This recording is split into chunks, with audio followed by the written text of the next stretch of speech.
Hi guys! In this video you will learn how to add widgets to your Streamlabs mobile stream. Well, to do that, first you're gonna open your application store, then search for Streamlabs.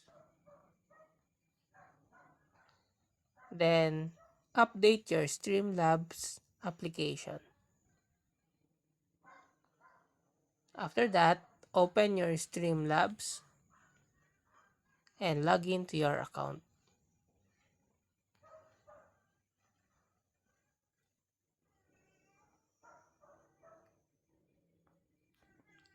After you log into your account, tap the three lines at the upper left corner, and in here, tap Scenes. Now, edit this scene,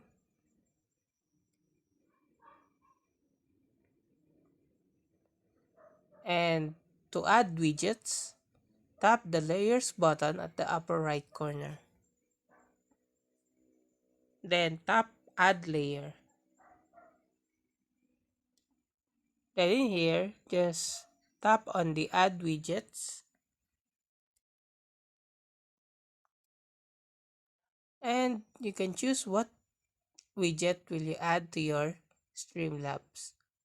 If it is alert box,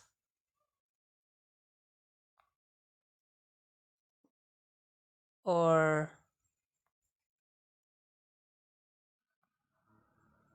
donation ticket, event list, and others. And that's how to add widgets on your Streamlabs live stream. If you like this video, please click the like and subscribe and ring the bell icon to notify you to our next video. Thank you for watching.